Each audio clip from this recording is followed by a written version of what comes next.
Goeiemôre vriende en baie welkom by ons oordenkings op hierdie donderdagoggend, 23 April. Ons lees Johannes 18 vanaf vers 25. Simon Petrus het nog daar staan en warm maak. Hulle sê toe vir hom: "Is jy nie ook een van sy disippels nie?" Petrus het dit ontken en gesê: "Ek is nie." Een van die hoëpriester se slawe, 'n familielid van die een wie se oor Petrus afgekap het gesê: "Ek het jou mos in die tuin by hom gesien, dan en nie?" Petrus het dit weer ontken en onmiddellik het 'n haan gekraai. Geliefdes, ons het voorheen gelees van die eerste keer wat Petrus vir Jesus verloon het. Hier gebeur dit nog 2 keer. En daarna kraai 'n haan. Dis wat Jesus gesê het gaan gebeur. En onthou hoe erg het Petrus daarteen beswaar gemaak en gesê: "Al sal almal in die steek laat, ek sal nie." Ja, hierdie geskiedenis kan ons baie uitleer en baie goed oor sê. Maar die een ding wat my vanoggend tref, is Petrus se, mag ek maar die woord gebruik, Petrus se arrogansie, wanneer hy sê: "Al sal hulle almal u verloon, ek sal nie." Hierdie gebeurtenis moes Petrus baie nederig gemaak het. En vriende, kan ek en jy dit onthou?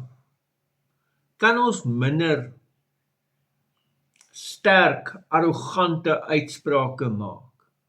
En hierdie ding van ek sal nie, jy weet, ek.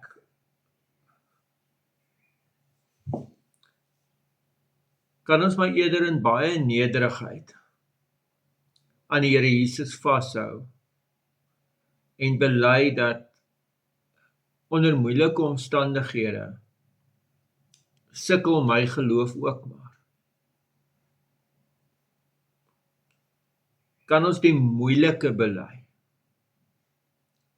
dat as ek in Petrus se situasie was, ek eintlik maar dieselfde sou gedoen het.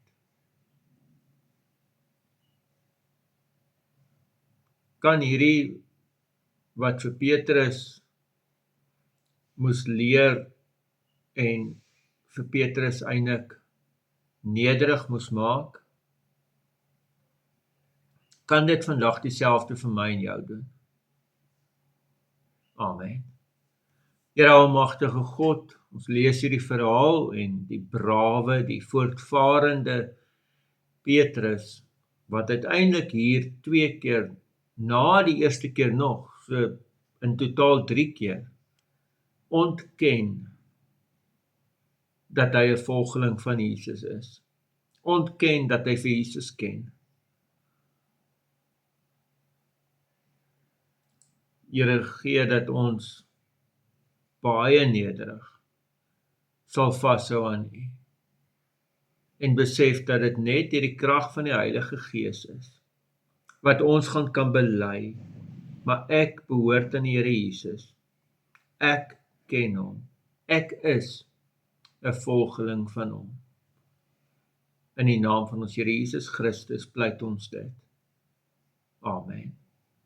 Vriende, mag jy 'n baie geseënde dag hê. Totsiens.